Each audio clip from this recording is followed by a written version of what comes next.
Hello दोस्तों, स्वागत करते हैं आप सभी का आपके अपने यूट्यूब चैनल जैकपुर पे। आज के इस वीडियो में हम लोग क्लास 10th का साइंस का प्रैक्टिस सेट 3 करने वाले हैं। इसके पहले भी प्रैक्टिस सेट 1 और प्रैक्टिस सेट 2 चैनल पे अपलोड है 9 अक्टूबर को, जो आप लोगों का वीकली टेस्ट होने वाला है उसके लिए। तो चलिए स्टार्ट करते हैं हम। यदि आप हमारे चैनल पे पहली बार आए हैं तो सब्सक्राइब करके बेल आइकन को जरूर प्रेस कर लीजिएगा, ताकि आने वाली हर एक वीडियो का नोटिफिकेशन आपके मोबाइल पे चला जाए। देखिए क्या है हमारा आज का पहला सवाल। सबसे पहले सवाल में आपसे कहा जा रहा है कि उड़हुल किस प्रकार का पुष्प है। द्विलिंगी है, एक लिंगी है, दोनों है, या फिर इनमें से कोई नहीं। ये जो उड़हुल है वो क्या है? द्विलिंगी है। कैसा है? द्विलिंगी है। ऑप्शन नंबर 1 हमारा राइट आंसर होगा।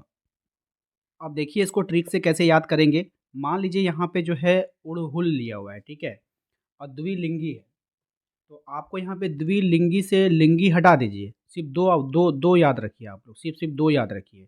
उड़हुल, उड़हुल का मतलब क्या? कोई उड़ रहा है, कोई पक्षी है उड़ रहा है, ठीक है, इमेजिन कीजिए। तो कैसे उड़ेगा वो? एक पंख से उड़ेगा कि दो पंख से उड़ेगा? तो आप बोलोगे दो पंख रहेगा तभी उड़ेगा, तो द्विलिंगी, दो से द्विलिंगी, ठीक है। चलो अगले सवाल देखिए क्या है हमारा। पौधे किस जनन अंग में बीजांड पाया जाता है? यानी पौधे के किस जनन अंग में बीजांड पाया जाता है? अंडाशय में, वर्तिका में, वर्तिकाग्र में, या फिर परागकोश में? तो राइट आंसर है इसका ऑप्शन नंबर 1 अंडाशय में। तो पौधे के किस जनन अंग में बीजांड पाया जाता है? तो अंडाशय में पाया जाता है, ठीक है। तो यहाँ पर देखिए आप लोग याद कैसे करोगे ट्रिक से, हम बता देते हैं। जैसे कि जनन, जनन मतलब होता है जन्म, ठीक है।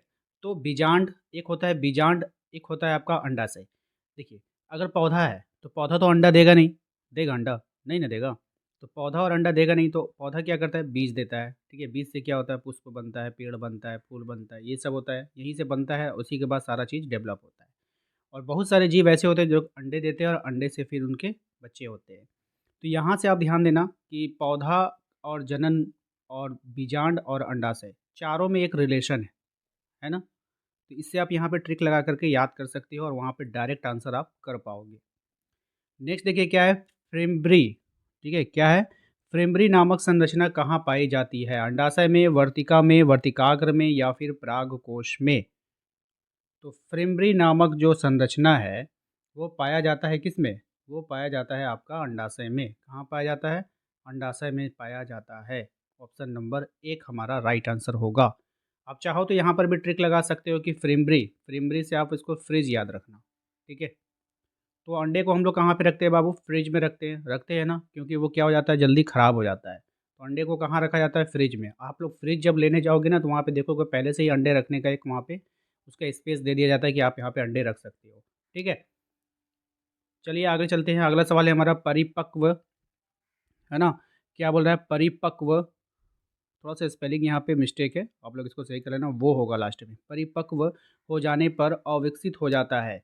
यानी परिपक्व हो जाने पर अंडाशय किसमें विकसित हो जाता है? यहाँ पे क्वेश्चन छूटा हुआ है। यहाँ पे होगा परिपक्व हो जाने पर अंडाशय। यहाँ पे जो छूटा है वो कौन सा वर्ड छूटा है? अंडाशय, ठीक है।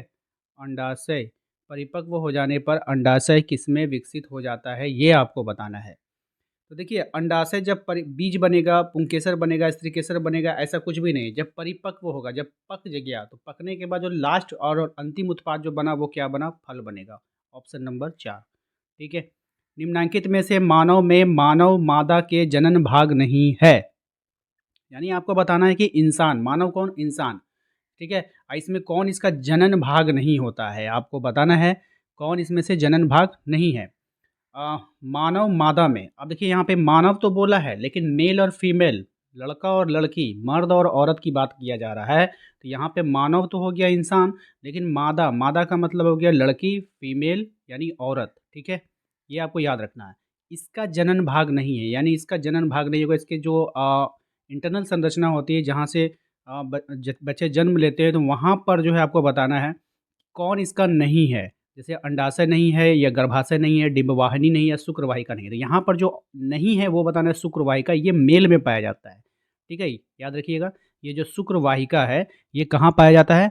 मेल में पाया जाता है, यानी कि लड़कों में पाया जाता है, लड़कियों में नहीं पाया जाता है। लड़कियों में ये 3 चीज़ पाया जाता है, अंडाशय, गर्भाशय, डिंबवाहिनी, ठीक है। याद रखना है सभी को। अगला सवाल देखो क्या है क्वेश्चन नंबर 6 में, निम्नांकित में से कौन पादप का मादा जनन अंग भाग नहीं है? अब यहाँ पे पादप की बात कर रहा है, अब यहाँ पे इंसान की बात नहीं कर रहा है। अब पादप में बताना है कि मादा जनन अंग का भाग नहीं है कौन, ठीक है? तो कौन यहाँ पे नहीं होगा? परागकोश, अंडाशय, तंतु, पुंकेसर। अब देखिए ये जो अंडाशय है ना, तो अंडाशय किसमें पाया जाता था? फीमेल में। कौन से फीमेल में? इंसानों के फीमेल में, ठीक है? अंडाशय पाया जाता था। आपके पेड़ पौधों में अंडाशय नहीं होता है, तो इसलिए ऑप्शन नंबर 2 नहीं होगा, ठीक है? क्वेश्चन नंबर 7 कह रहा है कि भ्रूण को माँ के गर्भाशय के किस भाग से पोषण मिलता है? मतलब समझ रहे हो? जब जब बच्चा माँ के पेट में होता है तो जब वो विकसित होता है, मतलब कि छोटे से वो बड़े होता है, पहले 1 महीने का होता है, फिर 2 महीने का होता है, ऐसे करते-करते वो 9 महीने तक का होता है, उसके बाद उनका जन्म होता है। तो जब वो विकसित होने लगता है तो उसको भ्रूण कहते हैं।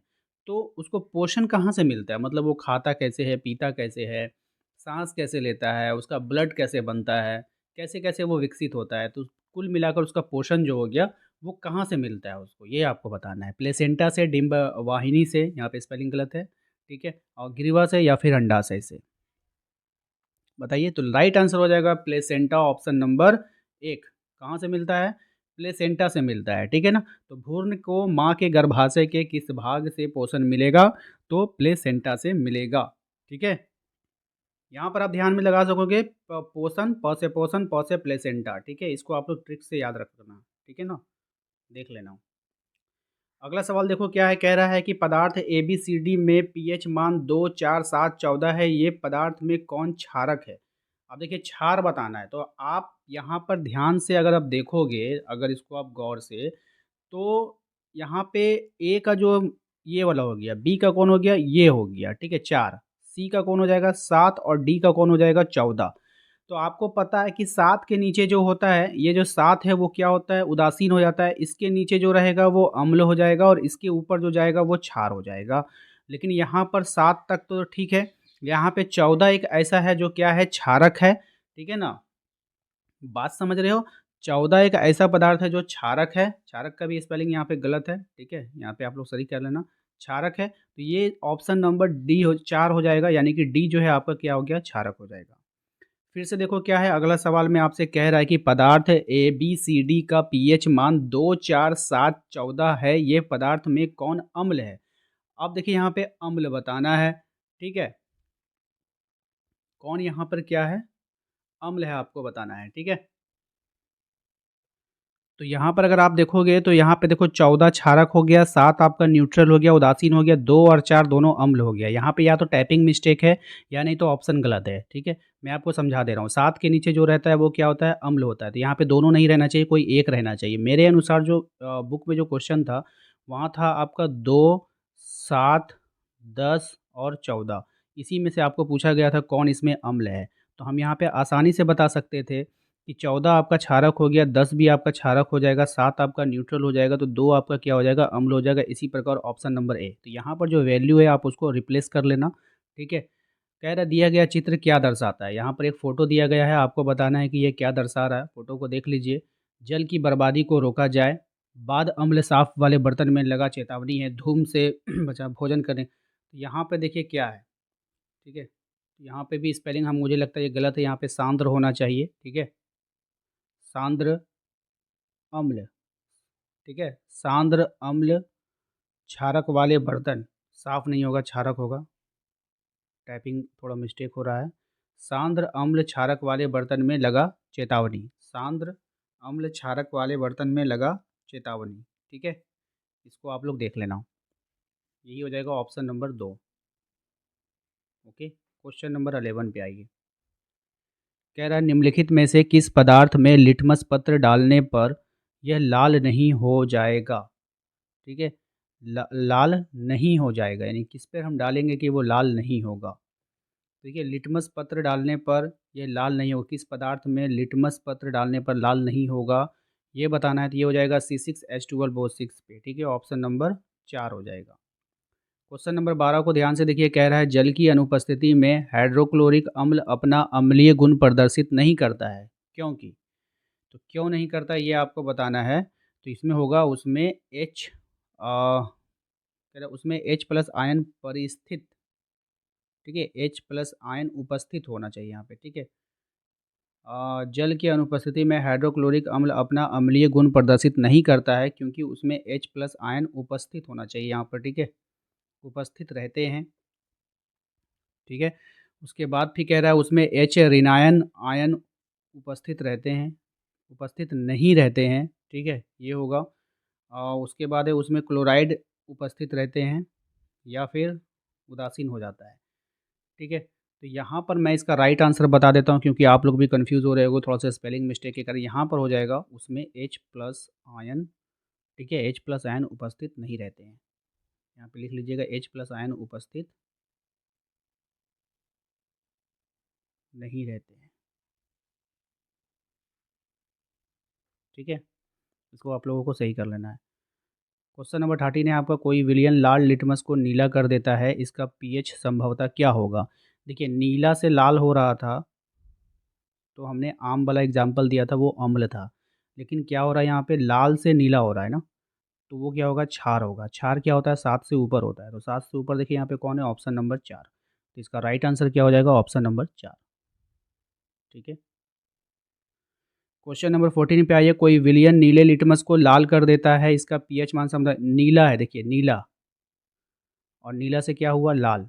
तो मैंने एग्जांपल दिया था आम का, आम से यानी अम्ल होगा वो, जब अम्ल होगा तो 7 तो होगा नहीं क्योंकि ये उदासीन है, 11 क्षार हो गया, 7 से ऊपर जो जो होगा वो क्षारक हो जाएगा, बच कौन गया, ऑप्शन नंबर 3। तो ऑप्शन नंबर 3 हमारा राइट आंसर होगा, ठीक है।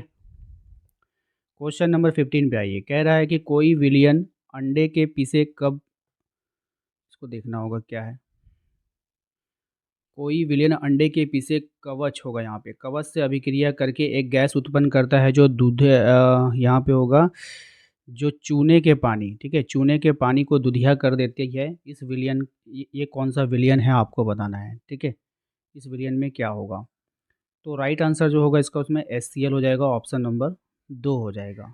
विद्युत धारा मापने वाले यंत्र को क्या कहते हैं, एमीटर, वोल्टमीटर, गैल्वेनोमीटर या फिर इनमें से कोई नहीं। बहुत ही आसान है। क्वेश्चन नंबर 16 का जो आंसर है आप लोग कमेंट बॉक्स में दीजिए कि विद्युत धारा मापने वाले यंत्र को क्या कहते हैं। क्वेश्चन नंबर 17 में कह रहा है कि एक कूलम आवेश कितने इलेक्ट्रॉन आवेश के तुल्य होता है। राइट आंसर होगा ऑप्शन नंबर 1, 6 इंटू 10 पे पावर 18 इलेक्ट्रॉन, ठीक है, यहाँ पर 18 होना चाहिए, 8 नहीं होगा, ठीक है। तो 6 इंटू 10 पे पावर 18 इलेक्ट्रॉन के बराबर होगा, ठीक है, इसको आप लोग सही कर लेना।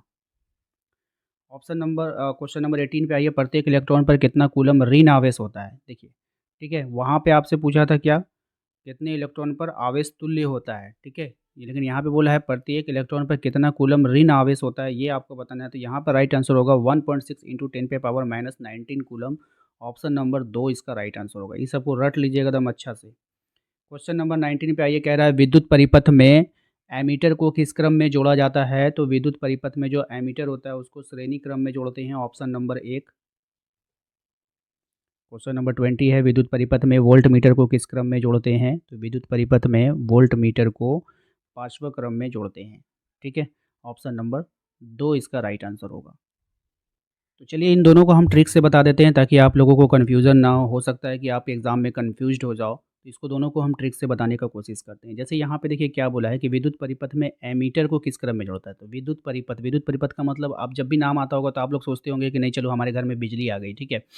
तो जब आप लोग मीटर लगा लेते हो ना घर में, भाई जिसके घर में मीटर होता है ना वो चोरी की बिजली इस्तेमाल नहीं करता, वो शेर की तरह रहेगा, ठीक है, वो डरेगा नहीं किसी से। किसी से डरेगा, आप डरोगे। अगर आपके घर में मीटर लगा है और आप बिजली इस्तेमाल करो तो आप डरोगे नहीं ना, नहीं डरोगे, तो आप शेर की तरह जियोगे, तो शेर से हो जाएगा श्रेणी क्रम, ठीक है। उसके बाद है हमारा विद्युत परिपथ में वोल्ट मीटर को किस क्रम में जोड़ा जाता है। तो ये होता है पाँचवा क्रम में, ठीक है। तो यहाँ पर आप लोग ट्रिक लगा लेना, एक अच्छा सा ट्रिक आपको बता देते हैं कि विद्युत परिपथ का मतलब होता है एक परिपथ है, एक तार है जहाँ से जो है करंट गुजर रही है, तो भैया आप उसके पास मत जाना, पास मत जाना वरना वोल्ट हो जाओगे। वोल्ट का मतलब क्या होता है पता है ना, क्रिकेट में लोग वोल्ट हो जाते हैं यानी कि आउट हो जाते हैं, तो आप उसके पास मत जाना वरना आप क्या हो जाओगे, वोल्ट हो जाओगे, ठीक है। तो यहाँ से ट्रिक लगा करके याद कर लेना, आपको एग्जाम में बिल्कुल भी कन्फ्यूजन नहीं होगा। उम्मीद करते हैं कि आप लोगों को आज का ये वीडियो पसंद आया होगा। वीडियो पसंद आया तो प्लीज़ वीडियो को लाइक कर दीजिएगा, 200 लाइक का टारगेट रखे हैं, आप लोग लाइक ज़रूर करिएगा। एंड चैनल पे पहली बार आएँ तो सब्सक्राइब करके बेल आइकन को दबा लीजिएगा और हमारे दिए गए नंबर पे संपर्क करके आप हमारे WhatsApp group, Telegram group, Instagram group and और व्हाट्सअप चैनल से को भी जॉइन कर सकते हो। तो मिलते हैं हम लोग अपने अगले वीडियो